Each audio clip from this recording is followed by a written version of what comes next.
começando mais um AlmaiCast, mais um episódio saindo do forno aí quentinho para vocês.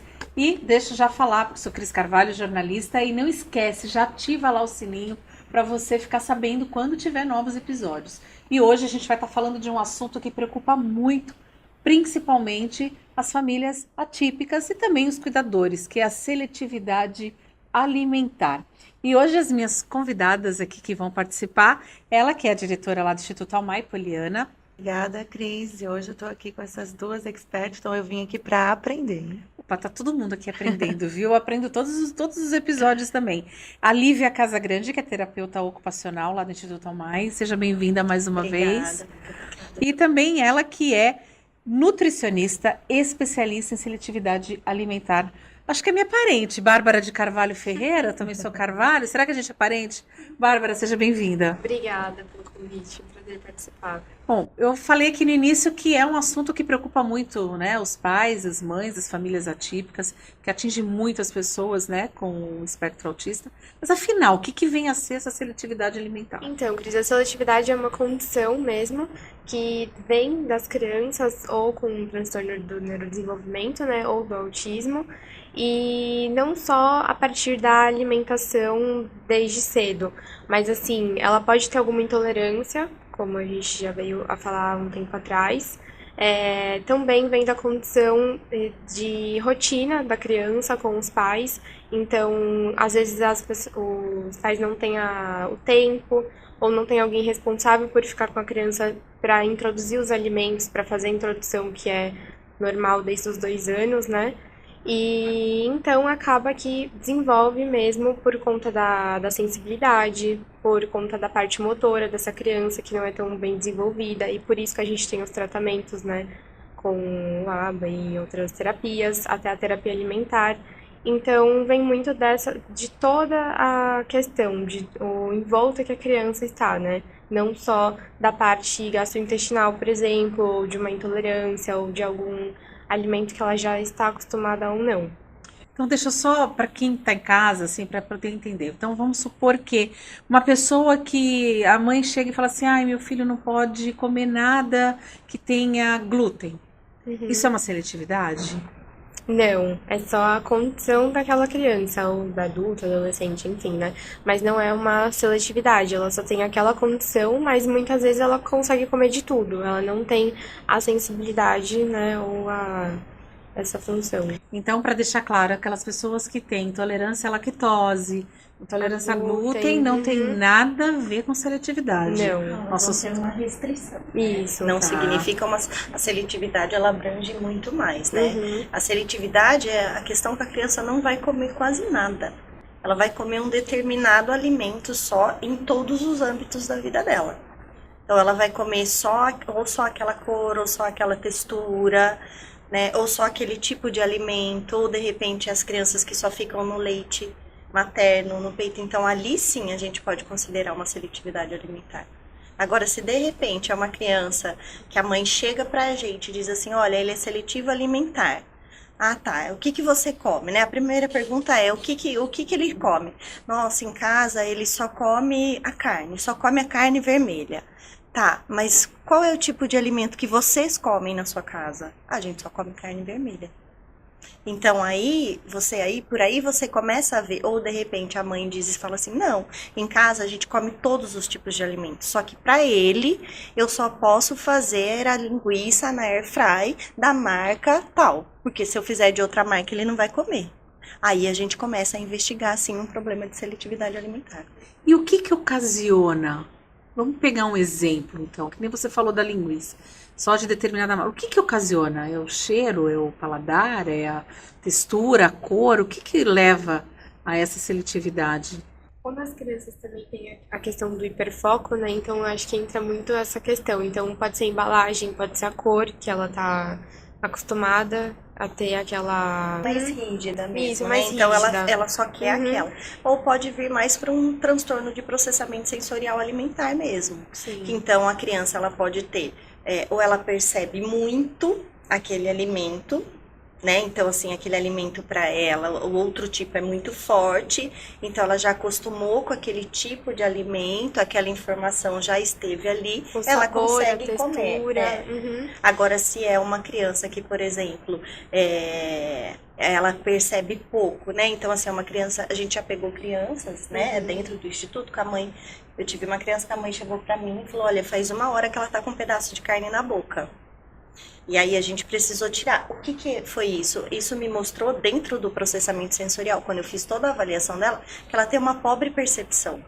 Então ela não percebia o que estava dentro da boca dela. E aí, nesse caso, o que acontece? O que a gente orienta, né, dentro da integração sensorial? É a mãe colocar coisas mais fortes. Então, um tempero mais forte, uma cebola mais forte, pingar gotas de limão, coisas mais cítricas, para que essa criança consiga sentir esse alimento dentro da boca. Perfeito. E aí, você como nutricionista, como é que, no caso, vocês duas têm que trabalhar juntas, porque quando entra na questão sensorial, né, tem que entrar junto com a terapeuta ocupacional. Lívia, no caso, como é que a gente... Vamos dar alguns exemplos. Como é que aquela mãe percebe que tem alguma coisa estranha? De repente, algo muito amargo que não gosta, mas como é que é essa percepção dentro de casa? Tá. As crianças, né, atípicas, elas passam, de acordo com o desenvolvimento, elas passam por podas neurais. Então, a poda... O que é essa poda neural? A poda é assim, o nosso cérebro, ele vai como se ele fosse armazenando tudo que a gente vai recebendo, né? Então, por exemplo, a gente começa amamentando, e aí quando eu começo a introduzir a minha alimentação, o meu cérebro começa a acessar um outro nível ali, e ele diz assim: nossa, olha, não importa mais tanto sugar, agora eu preciso mastigar. E aí o que acontece? O cérebro, ele vem como se ele anulasse essa parte do sugar. E aí eu passo a mastigar. O que acontece com as nossas crianças? Às vezes pela rigidez ou por um transtorno mesmo de processamento sensorial, elas ficam naquela parte de sugar e não dão essa chance de mastigar. E aí o cérebro vem, ok, puf, anula, porque ele está sugando muito mais do que ele está mastigando. Então, existe também toda uma parte de sistema nervoso central, neural, que também interfere nisso, tá? Existem tipos de seletividade, Bárbara? Tipos não, mas como a gente falou, né, cada criança é muito individual, então a gente não consegue classificar como graus, né? Então, cada uma vai ter um tipo de tratamento específico, mas que na parte alimentar a gente consegue ver, por exemplo, se ela tem mais dificuldade com a textura e com o sabor, se é com o cheiro, e aí se são com as cores, então aí sim a gente vai fazer muito particular. Então, assim, o tratamento da criança pode durar de 3 meses, às vezes até 2 anos. Então, dependendo de como ela vai se desenvolver nesse processo. E é possível reverter, então? Aquela Sim, criança que, de repente, com certeza. só come algo crocante, como foi comentado. Também. Ela pode voltar a comer uma coisa mais macia. Como é feita a avaliação que investiga, de fato, essa seletividade alimentar? Então, aí vem muito também dos pais, né, da parte de casa. Então, assim, começou a perceber que a criança não tá aceitando, pode vir a passar mal com alguns alimentos, né? Então, os pais podem procurar um profissional, como uma clínica, né, multidisciplinar, ou o próprio nutricionista, e questionar essas falhas que vem tendo na rotina, né, da criança. Ficar muitos dias sem comer, ou às vezes ela não quer mais tomar água, não quer tomar algum alimento, consumir algum alimento que seja fundamental, por exemplo, proteínas, né? Carne, peixe, frango, às vezes tem uma repulsão. Então, quando a criança entra já num processo perigoso de desnutrição também, aí a gente já pode ficar mais preocupado e alerta, né, e procurar um profissional. E essas etapas que quando a mãe procura o profissional, ela procura um profissional que acaba também chamando outras especialidades para que todas consigam fazer essa investigação juntos. Então seria como se fosse uma investigação multidisciplinar, porque eu imagino, né, que o nutricionista tem ali toda uma carga de conhecimento, mas que em alguns casos precisa da opinião do fonoaudiólogo, da terapeuta ocupacional, Sim. com essas questões sensoriais. Dentro do instituto, né, Bárbara? Como que a gente faz, né? Tá. A gente faz assim, a criança chega, né? Então eu faço toda uma investigação. E nessa investigação, se a mãe me traz algo de seletividade alimentar mesmo, eu faço uma avaliação, né? Tudo de transtorno de processamento sensorial mesmo. E aí, junto com a fono, né? A gente tem muito essa troca. Eu pergunto para ela se tem alguma coisa de mastigação, se tem algo ali que ela percebe de toda a musculatura facial. E eu começo a trabalhar. Se eu observo que dentro da minha intervenção, dentro da intervenção da fono, a gente observa que é uma criança que está mais letárgica, que é uma criança que está sem energia, que é uma criança que dorme demais, aí a gente encaminha para o Nutri. Porque aí eu preciso de vocês. Diagnóstico, né, pra saber onde eu vou entrar. Isso, porque aí eu preciso desse auxílio de vocês para que eu consiga caminhar. Porque como que eu vou trabalhar com uma criança se essa criança está com uma deficiência nutricional? Sim. Tá. Agora, a minha pergunta agora vai ser para você, Lívia, porque assim, que ela falou, a gente tem os sinais, né, de repente, mas a gente sabe que alguns pais às vezes podem falar assim, isso é frescura. Você tem que comer, mas não gosta de comer. Você tem que comer e começa a insistir para que coma. De repente, tem que comer um legume e ela não gosta daquele determinado legume. E aí fica insistindo. E aí, como é que os pais têm que agir nesse momento? Porque acho que a primeira impressão que vai passar na cabeça desse pai, dessa mãe, é de que não gosta, não tem que não gostar, tem que comer, ou que é frescura, só quer comer, às vezes, besteira, como falam, essas coisas. Mas como que o pai e a mãe devem agir nesse momento? Eu sempre explico, eu falo, olha, dou exemplos, assim, eu falo, imagina você comendo algo que começa a crescer na sua boca e você não consegue engolir. Ou você começa a comer algo que te enjoa. Ou só de você sentir o cheiro, às vezes eu chego a dar exemplos. Quando você estava grávida, às vezes determinado cheiro não te incomodava. Então imagina para eles, isso pode ser muito exacerbado, dependendo do transtorno que a criança tem. Se for uma criança hiperreativa, que a gente fala, que foi o que eu disse no nosso podcast de integração, que essa informação chega muito carregada no cérebro, realmente essa criança não vai conseguir pôr nada na boca. Então eu oriento muito elas. E às vezes eu chego até a dizer assim, Bárbara, a mãe fala assim pra mim, mas olha, ele come só determinado tipo de alimento. E eu quero, vamos supor, que ele coma a beterraba. Eu quero que coma a beterraba. Aí eu falo assim pra ela, ele tá com alguma deficiência nutricional? Não. Ele tá. Qual é o impacto dele não comer beterraba na vida dele? Então eu deixo isso muito bem claro. Porque assim, não significa que ele não comer beterraba vai trazer algum problema. Não, algum benefício. Sim, ele está tendo, ele está dentro dos parâmetros normais de uma criança, dentro da curva.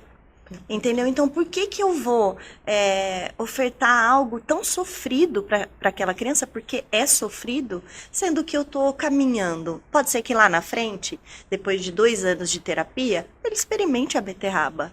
E aí ele diga, eu gosto. Ele pode dizer também, eu não gosto e não vou comer mais. Agora, Poliana, tem um estudo porque a seletividade alimentar, ela não atinge somente as pessoas com espectro autista, né? Isso, é bem importante a gente também trazer essa conscientização, né, que a seletividade alimentar também acomete crianças típicas, né, com neurodesenvolvimento típico. Um estudo publicado recentemente aponta que 45% das crianças têm alguma questão alimentar a ser tratada. E esse número só aumenta. Vocês já pegaram casos de crianças com desenvolvimento típico que apresentou, Bárbara, né, no caso, apresentou uma seletividade alimentar muito rigorosa? Com certeza.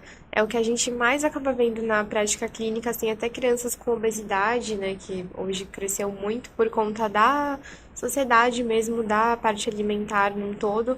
Então, assim, consumo exacerbado de alimento industrializado, muito açúcar, até os lanches, né, que as crianças consomem na escola, os lugares não têm muitas coisas saudáveis, então acaba assim acontecendo e não é uma seletividade, né, mas a criança acaba tendo uma escolha por esses alimentos. Sim, eu tenho um relato da minha filha, né, porque agora que eu estou estudando, estou introduzida nesse universo, a gente começa a fazer uma revisão, né, e a minha filha, por volta de 2 aninhos, ela passou mais de 1 ano e ela só abria a boca para comer qualquer coisa se fosse na frente da televisão.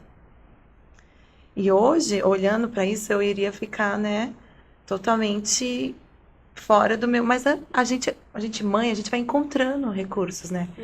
Mas fui tocando, até que chegou um momento, não busquei nenhuma ajuda. Na minha cabeça era, é o jeitinho dela. Então, o que eu tenho que fazer aqui? Criar alguma forma. Então, ou era o bendito do tablet, que a gente tinha que colocar na frente dela, ela distraía, abria a boca. Se eu tentasse colocar qualquer coisa, ela colocava para fora. Então, isso me traz agora, né, com todo esse conhecimento, um despertar, porque o ideal seria eu ter investigado na época para entender se era alguma questão sensorial, correto, Lívia? Sim. Você usou do recurso da visão, Tá. né, para que ela prestasse mais atenção e não prestasse tanta atenção no que ela estava comendo. Né? Então, você utilizou de uma estratégia para que ela conseguisse comer. Então, provavelmente, alguma coisa. Se a gente for investigar ela, pode ser que talvez ela não brincasse tanto de areia, não brincasse tanto na terra, não gostasse tanto de grama. Perfeito, não gostava mesmo. Então, Nada que trouxesse questões. Ela pisava na areia da praia, ela saía correndo porque ela queria colocar o chinelinho. é isso mesmo. Ou seja, Porque questões sensoriais. o que a gente tem na palma da mão, os receptores que a gente tem na palma da mão, é o que a gente tem na boca. Então, se eu não toco, eu não como. Então, você observa a criança que ela tem uma seletividade alimentar, ela tem também muitos problemas táteis, que a gente fala, então, de pegar em texturas diferentes. E, às vezes, até em usar roupas diferentes. Entendi. Tem crianças que eu trabalho até que, primeiro de tudo, o último passo praticamente é colocar o alimento na boca. A gente começa pelo tátil. Então, assim, vai brincar de areia, vai fazer o formatinho do biscoito, que é a massa que a gente vai formar ali. Por exemplo, a banana, que é algo pastoso. Muitas crianças têm, assim, repulsão por amassar e a banana amassada. Então, vai colocar a mão, vai cortar com forminha, vai fazer um bonequinho e tal. E depois, por último, sente o cheiro, encosta na língua. Depois, dá uma mordidinha. Por etapas. Por etapas. Era a minha próxima Muito pergunta. assim. Depois que a criança inicia um tratamento, vamos imaginar que ela já passou por todas as avaliações, com todos os especialistas. Quando inicia o tratamento, né, que vai ali trazer essa... Vamos falar, vai melhorar um pouco essa seletividade. Quanto tempo leva para a mãe perceber os primeiros sinais de evolução? Vamos imaginar que ela do ponto zero começou hoje esse tratamento multidisciplinar. Quanto tempo mais ou menos leva para a gente começar a observar alguns pontos de evolução? Depende muito da criança, mas eu já tive mães lá no instituto que me relataram em 1 mês. Olha só. Em 1 mês, assim, olha, Lívia, não comia, não punha a mão em nada, só comia biscoito de polvilho e agora tá comendo morango. Nossa, que evolução, que bom. Então, isso são crianças que às vezes é muito rápido. E às vezes as fonos até utilizam essa questão de pegar, né? As fonos orientam, que é um método chamado BLW. Isso. Então, as fonos também orientam muito isso, o BLW, com as mães para melhorar essa introdução. Na intervenção precoce, na intervenção, exatamente. Que também auxilia muito nessa seletividade alimentar. Muito bom. No caso de algumas pessoas, por exemplo, muito amargo, muito azedo, é um tipo também, é um sinal de alguma coisa? Por exemplo, de repente, determinado tipo de alimento que seja mais amargo, a criança não consegue comer. Isso também é um tipo de seletividade? Depende. Pode ser, por exemplo? Depende, se tudo que for amargo eles não colocar na boca, né? Agora, se é uma coisa ou outra... Um alimento específico. É mais questão de acostumar o paladar mesmo. Você tinha comentado que, de repente, da carne, né? A criança só come carne vermelha. E aí você perguntou assim, mas o que vocês comem? A gente come carne vermelha. Essa rotina dentro de casa, a Poliana deu o exemplo da questão de que a filha delas tinha que estar olhando para a televisão e estar distraída. Então, assim, era uma rotina que ela acabava tendo. O dia a dia da família, a rotina, o que eles comem, o que o pai, aquela mãe consome, tudo isso influencia também. Com certeza. O horário, a rotina, o tipo de alimento ofertado, como ele é ofertado, tudo isso, a rotina, como ele é feito, né? Tem crianças que não toleram a fritura no óleo, então tem que ser um alimento mais seco, vai para air fry. Então, assim, existem várias técnicas que a gente usa. E a mãe vai ali junto com a gente, nós vamos tentando assim, por opção. Tenta aqui, tenta ali, de acordo com o que ela traz e com que a minha avaliação me dá, que a minha avaliação ela vai me mostrar se essa criança realmente tem esse problema dessa hipersensibilidade oral, né? Ou se ela tem uma hipo, se ela não sente, como que tá essa questão tátil, se é uma criança que veste qualquer tipo de roupa, se é uma criança que tolera usar sapato. Então, tudo isso nessa dinâmica, ela vai me trazendo e eu vou investigando isso junto com ela, que a família tem que estar junto com a gente, ela tem que ser muito parceira, né? Porque ela vai nos trazer. Isso deu certo, isso não deu. E aí nós vamos adaptando toda a nossa intervenção, sempre multidisciplinar. Eu nunca posso caminhar sozinho, eu sempre tenho que estar junto, como se a gente estivesse de mão dadas mesmo. Todo mundo falando a mesma língua. A mesma. Porque de nada adianta a criança ter uma forma, né, de introdução de algum alimento ali no ambiente clínico. Essa mãe não recebe as orientações da forma como deve ser replicado em casa. E aí eu acredito que a criança acaba tendo essa interferência no cérebrozinho dela. Na clínica de um jeito, em casa de outro. E isso me fez lembrar que tem criança, que eu já ouvi, que num determinado ambiente, o mesmo alimento ela come, mas em outro ambiente ela não come. Sim. Olha que curioso. Eu escutei um relato de uma mãe que falou assim, nossa, ela ama maçã, só na escola. Se eu oferecer maçã em casa, ela não vai comer. O que ocasiona isso? Isso é a rigidez. Rigidez. É a rigidez. Ao ambiente. Exatamente, é o rigidez. Então, assim, aqui eu só como isso, em casa eu só como aquilo. Aí quem entra para nos ajudar? Os psicólogos. E até também, Lívia, por conta dos pais, né? Às vezes a criança quer chamar um pouco de atenção pra mostrar, olha, tá acontecendo isso comigo, mas você não tá percebendo. Então, envolve já a parte da psicologia, porque é um comportamento que a criança tá tendo no ambiente familiar, né? Ou na escola, enfim. E ela instala, né, aquele comportamento. Sim. E aí nós vamos o psicólogo, né, vai trabalhar toda essa parte comportamental junto ao ABA, para conseguir mesmo com que ele amplie esse repertório. Então, vamos recapitular aqui para ver se eu entendi. A seletividade alimentar, ela pode ser comportamental, que envolve toda essa questão da parte psicológica, Isso. e pode ser orgânica, talvez ali fisiológica, e pode ser sensorial, que está voltada, entendi. Perfeito. Tem essas 3 linhas que a gente pode seguir e pode sim ter comportamental junto com sensorial. Eu ia perguntar se elas podem ter, de repente você pode ter tudo junto. Pode. Dependendo até do grau, né, da criança. No caso dessa seletividade, até você fechar esse diagnóstico, demora o diagnóstico para fechar? Eu levo para fazer uma avaliação bem criteriosa 1 mês, 1 mês e meio. Agora, fechou esse diagnóstico, até fechar, vai. De repente, essa seletividade engloba, a parte sensorial, a parte comportamental. E como é que fica em questão de nutrientes para essa criança? Porque ela pode acabar tendo déficits imensos nutricionais, né? Com certeza.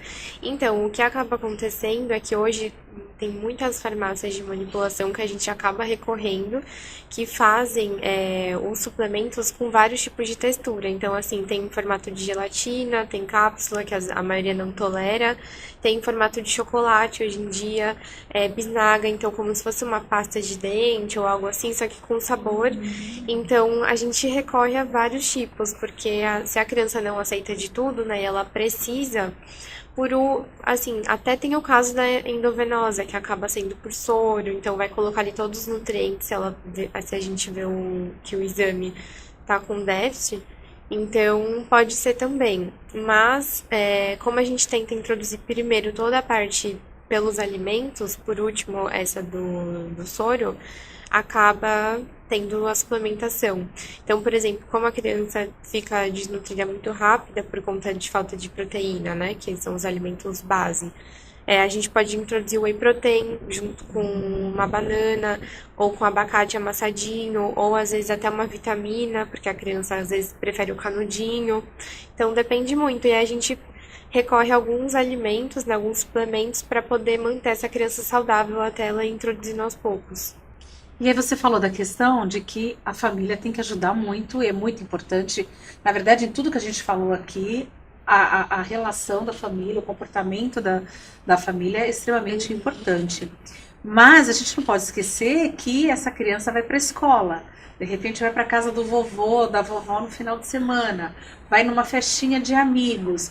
E aí, como fazer essa pessoa se alimentar fora do ambiente de casa e fora do ambiente da escola? Como que deve ser, qual o procedimento correto ali? Isso vai acontecer naturalmente depois com o tempo de terapia, né? Então, vai começar a intervenção dentro da clínica, vai ser expandida para a escola, né? Porque ali a gente vai ter os acompanhantes terapêuticos, né? Os atendentes terapêuticos, que eles são um braço nosso dentro da escola, então eles vão nos ajudar em relação a isso. E aí, nos outros ambientes, isso vai acontecer naturalmente, que a criança vai começar a aumentar e expandir esse repertório. Então, a mãe já vai ser algo que a mãe vai oferecer e essa criança vai aceitar, coisa que ela não aceitaria antes. Então, é interessante os pais sempre ofertarem, mesmo que essa criança diga não. Insista, oferte, porque uma hora, com a intervenção, ela vai experimentar. Isso pode ocasionar problemas futuros? Muitos. Quais, por exemplo? A desnutrição é um deles, né? Então, ao passar dos anos, isso a gente fala assim a muito longo prazo, né? Então, falta de ômega 3, magnésio, zinco, pode desencadear uma ansiedade, uma depressão. Então, por vários fatores de vários nutrientes, ela pode acabar tendo outros problemas. Então, assim, muitas câimbras no corpo, rigidez, fraqueza, né? Por exemplo, falta de ferro. Traz anemia, então já causa um cansaço excessivo, na escola principalmente, então déficit de aprendizagem, que já envolve também a atenção, por exemplo, dá 15 minutos de matéria, isso acontecia muito com vários pacientes meus.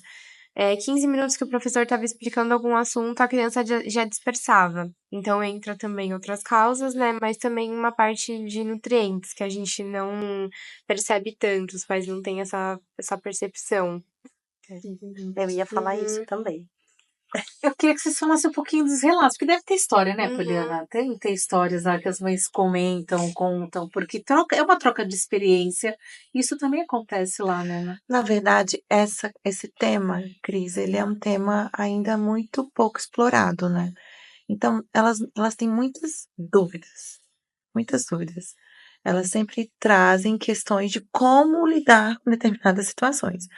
Por exemplo, o impacto social, né? Então, muitas mães relatam que deixam de sair para eventos sociais, seja uma festinha de um amigo, não vou porque ele não vai comer nada.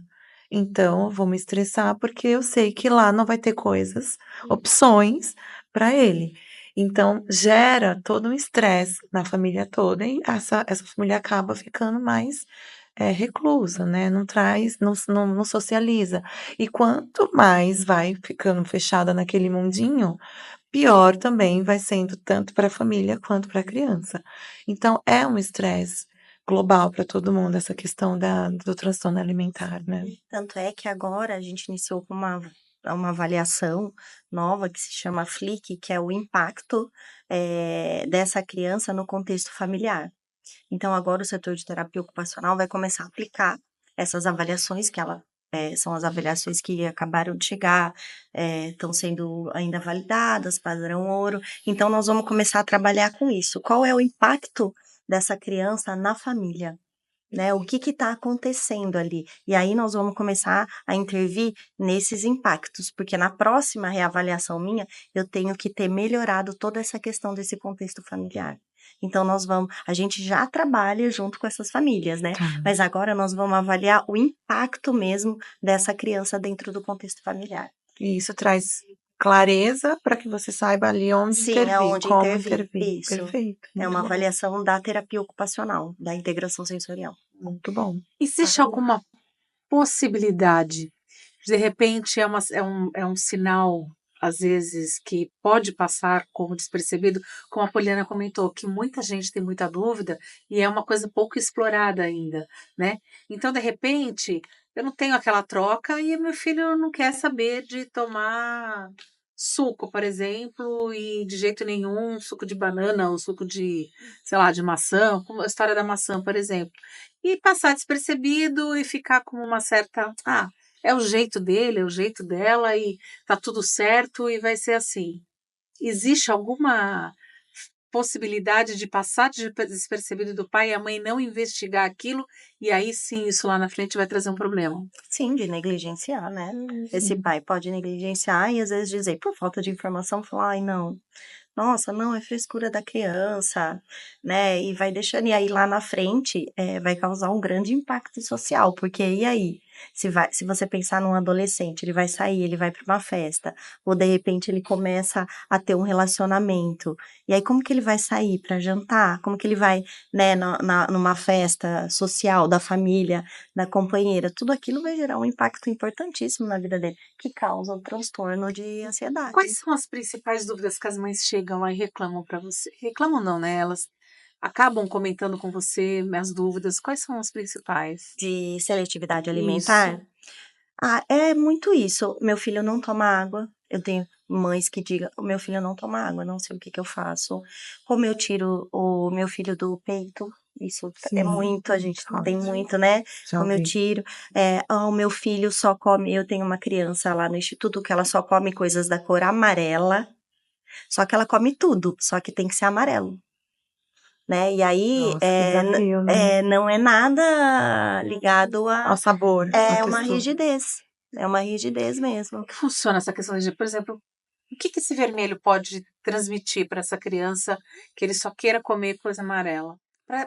Que nem você falou, da rigidez. O sensorial a Isso. gente já entendeu, mas no caso da rigidez, por que tem que ser amarelo? O que de repente. Porque é difícil entender o cérebro da Seria uma questão psicológica? Acho que é isso que Isso ela já é quer mais saber. ligado ao É comportamento. Aí seria perfeito. comportamento. Isso. Mas o que leva é porque, assim, é o gosto de repente, porque ele gosta da cor amarela.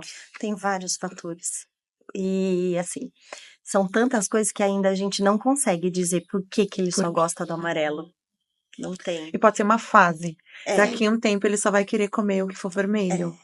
E daqui a uma fase, daqui a pouco ele vai querer só o que for verde.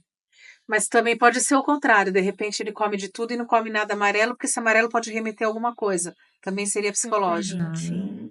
E é o que eu falei, às vezes a criança, né, a Bárbara falou, come de tudo. Aí, ou está falando, e aí ela passa por esse corte, por essa poda. Ela vai acontecer aos 2, aos 3, aos 5 e aos 7. Aí ela deixa de comer. Aí é como se a gente tivesse que trabalhar tudo de novo para essa criança reaprender o que já foi, porque é perdido. Tudo que eu não uso, tudo que o meu cérebro não é estimulado persistentemente, ele tende a anular. Então, por isso que a gente trabalha dentro do Instituto com a neuroplasticidade. Então, eu vou trabalhar o quê? Todas essas questões para que o cérebro consiga entender que ele tem que se integrar, que ele tem que funcionar de uma maneira com que essa criança consiga se desenvolver e seguir a linha ali que a gente fala mais próximo do típico. Você falou da neuroplasticidade. O que vem a ser? A neuroplasticidade Isso. é quando o cérebro utiliza outras regiões para desenvolver determinada função. Então, por exemplo, hoje você está escrevendo, né? E aí você tem, de repente, um AVC. E aí você vai paralisar o seu lado direito. Ai, como que a gente vai fazer?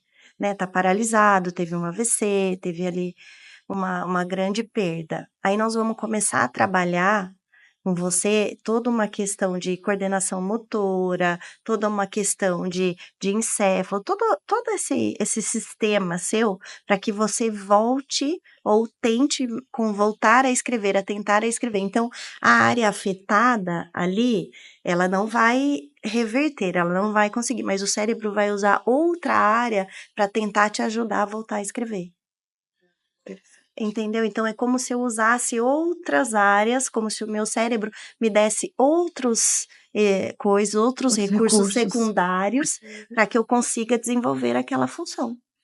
É por isso que as crianças se desenvolvem hoje, né? Porque o cérebro tem todo esse mecanismo. Que inteligência divina que é o nosso corpo humano, né? Olha isso.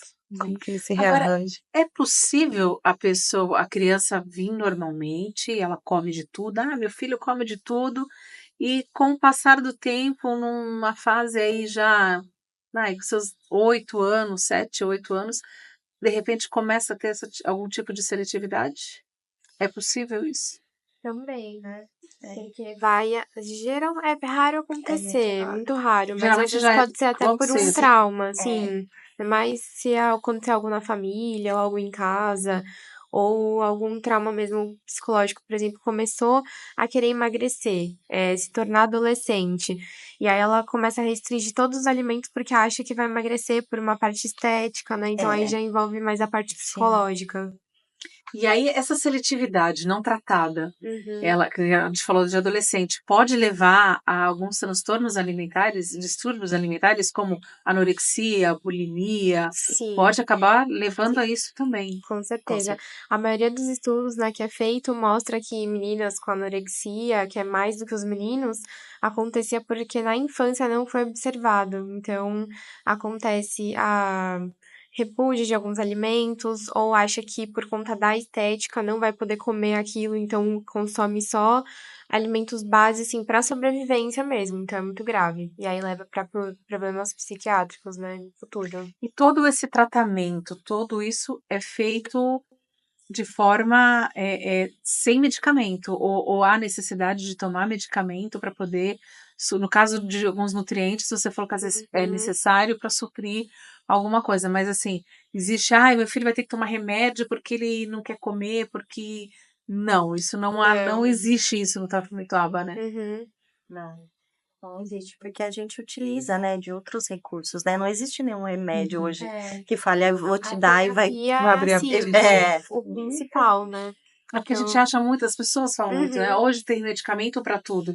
Então a gente tenta deixar claro que não há necessidade e que o tratamento ABA não é um medicamento, né? O tratamento é totalmente ciência. multidisciplinar, é terapêutico. Comportamental, sensorial. Todo um conjunto, né, de estímulos, de intervenções que vai sustentar essa mudança de comportamentos a longo prazo. Diferente de um remédio, que muitas vezes é pontual, trata um sintoma naquele momento, mas quem é que vai querer ficar dependente, né, de medicação para o resto da vida? Então, o caminho sempre, acredito eu, que é melhor é buscar alternativas, né, recursos terapêuticos que se sustentem a longo prazo, né? A Poliana falou ali há pouco sobre casos de, às vezes, aquela família, começa a ser prejudicada, porque aí a criança não vai numa festa, né, porque não vai comer nada, eu vou me estressar, então é melhor eu ficar em casa, porque aqui em casa ele vai comer. Mas, de repente, aquela mãe, poxa, queria aniversário de um priminho, tem que ir, mas a criança não vai comer. Leva-se uma marmitinha? É aconselhável isso? Tudo bem, Sim. ele não vai comer o salgadinho, o bolo da festa, mas ele vai comer uma maçã, ele vai comer o pãozinho, enfim, Sim. qualquer coisa que seja. É uma forma também de driblar isso para que possa ter essa vida social, como a Poliana falou. Às vezes acaba deixando de ir, né, Poliana? A família também se prejudica nisso. Mas é uma forma de driblar isso? Sim, porque às vezes não vem sozinho, né? Às vezes também a seletividade alimentar, ela vem acompanhada de outros transtornos. Então, se de repente for algo que venha algumas questões auditivas, tudo, então a gente vai usar e de repente usa um abafador, ou ele não gosta de determinado alimento, então dá a primeira comida para ele em casa e leva para festa, ou tenta pôr, mesmo a hora que fizer o piquenique na festinha, ele não vai comer, mas coloque ele do lado das outras crianças, porque ele vai ver as outras crianças comer. E talvez isso incentive a vontade nele também de experimentar. Isso a gente fala muito na escola. Meu filho não come na escola, mas coloque ele junto com as outras crianças. Porque ele vai ver, e a partir do momento que ele vê, ele vai imitar. E se ele imita, ele vai experimentar. Sim. São E tem pequenos crianças passos, que né? só comem na escola, né? Só, E não querem comer em casa, porque tá em contato com os amigos e acaba experimentando, gera curiosidade, né? Sim, acredito É diferente. importante, como a Briana falou, as pessoas típicas também podem acabar desenvolvendo, e é uma coisa que vem aumentando muito, né? A Briana falou também na pesquisa que ela Sim. viu, e a gente já tinha, você também tinha comentado que é uma coisa que vem aumentando. O que falta para as famílias terem esse conhecimento, essa informação, da importância de que se notar algo de diferente naquela criança, na parte da forma de se alimentar, do tipo de alimento que ela quer, de recorrer a um profissional, que é importante ter esse trabalho e esse apoio, tanto nutricional quanto do psicólogo, quando necessário, e principalmente do terapeuta também, né? O que falta, você como terapeuta, dentro da tua visão, o que falta para essa mãe, para essa família ter informação sobre isso? Eu acredito que é mais o que, assim, é o que a gente está trazendo, são os podcasts, né, assim, é o que está sendo, a seletividade alimentar é uma coisa muito nova, não é só para as pessoas, é para nós também, né, nós estamos estudando, a gente está se aprimorando, então estão vindo, assim, com muita força, né, cursos importantíssimos que a gente estamos fazendo, estamos nos aprimorando para que isso venha diminuindo esse impacto na família. Mas a primeira coisa que eu indico é, quando vê que não está comendo o suficiente, né? É uma criança que ou sofre na hora de comer, tem ânsia, chora demais, de repente a mãe fala, tenta oferecer e a criança já não quer de jeito nenhum, ou o cheiro, a criança já sai correndo. Então, comece a observar se esses comportamentos, eles começam a ser recorrentes. Então, a partir do momento que isso começa a ser recorrente, a indicação da mãe é procure um gastro. Veja o que é. Descartou? Não é nada problemas fisiológicos. Então vamos para o psicólogo. É comportamental? Porque o psicólogo ali, ele vai saber dizer, ele vai falar, não é comportamental. Acho que tem que investigar. Aí investiga pra gente, traz para integração sensorial, traz para terapia ocupacional. E a gente faz toda essa investigação. E aí a gente entra junto com a nutrição para nos ajudar, porque eu posso falar para ela, olha, essa criança ela só vai comer o pastoso. E aí a gente vai ter que o quê? Recorrer à Nutri para ela fazer um cardápio com coisas, né, pastosas, com coisas que ele consiga comer para cumprir essa deficiência nutricional, né? Então, o caminho todo é primeiro passar pelo um gastro, passar pelo psicólogo. A nutricionista praticamente é o final já. É quando chega assim, olha, já está aqui, o diagnóstico foi feito, fechou, agora eu preciso do cardápio. Sim, conclui o que a criança precisa, né, necessariamente, e aí passa pra gente para começar a desenvolver essas E se for situações. fisiológico também, não vem nem pra gente, já vai direto pra Nutri. Porque aí vai ter toda uma questão de medicamento, se precisar fazer alguma cirurgia, alguma coisa, já vai direto para ela, já pula. Que é quando passa pelo gastro. Sim. Vai descartando ou vai considerando? E se você vê também que é algo sensorial, que às vezes eles conseguem, né? Aí eles, que são, no caso das crianças típicas, aí elas encaminham para TO também. Um outro estudo que eu vi é que 80% das crianças com transtorno do neurodesenvolvimento apresentam questões alimentares, ou seja, 80%. E uma outra informação que eu tive e vocês vão confirmar ou não, muitas famílias deixam a investigação da questão alimentar como o último ponto. Deixa isso aí, vamos ver outras coisas. E a busca por uma ajuda na questão alimentar, ela é tardia. É entre 6 e 7 anos, porque a mãe pega aquele diagnóstico, né, de um transtorno do neurodesenvolvimento, e ela tem milhões de coisas para preocupar, que a última tende a ser a alimentação. Faz sentido isso? É uma realidade, Lívia? É uma realidade. A primeira coisa que elas nos trazem na nossa avaliação que eu sempre pergunto, qual é a sua expectativa, o que você espera, né, do seu filho? Eu espero que ele tenha habilidade social e eu espero que ele fale. São as prioridades, São né? as prioridades. E aí, pegando esse gancho, essa procura tardia acaba levando a algum déficit nutricional. Sim.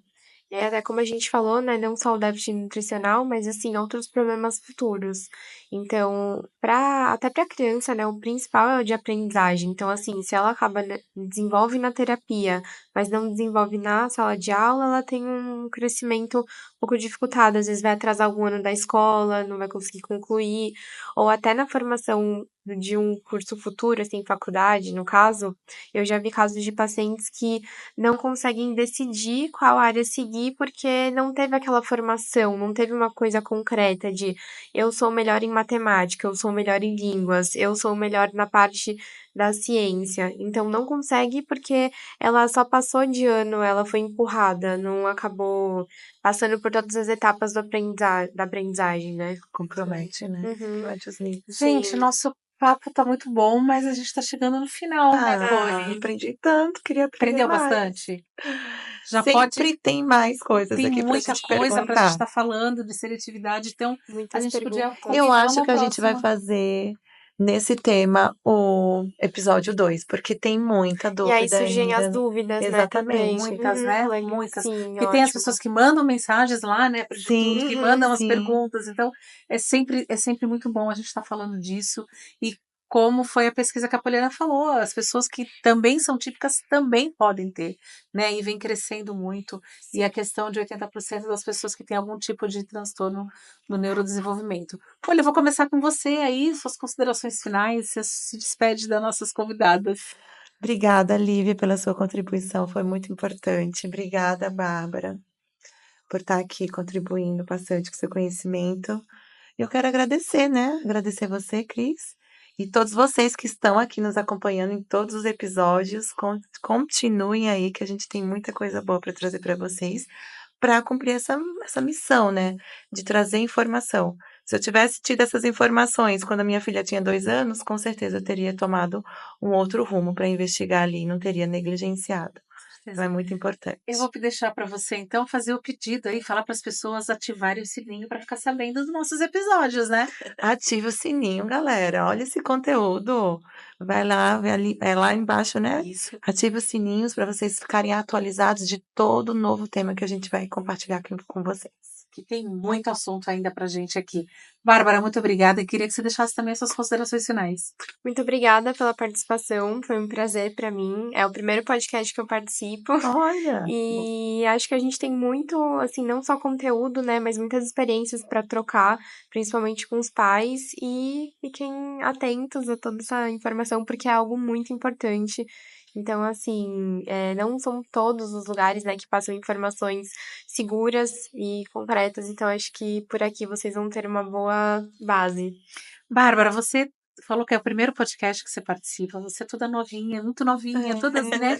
O que te levou para essa área de seletividade alimentar? Então, foi principalmente a queixa, assim, que eu via dos pais que não tinham alguém capacitado para isso. Então, como eu gosto de estudar muito, sou curiosa, então eu fui para nutrição pensando na parte esportiva, só que lá pro meio do curso, assim, eu comecei a estudar mais sobre isso. O meu irmão tinha algumas queixas de TDAH, assim, que a gente não sabia o que era, começou a passar por neuro, e eu comecei a me interessar muito nessa parte neurológica. Então, assim, eu comecei a estudar mais sobre isso e falei, não, por que não mudar essa parte da nutrição, né, para esse lado? E aí eu me apaixonei no assunto, comecei a estudar cada vez mais e quando eu me formei eu comecei a pós em neuro. Então, foi mais nessa parte.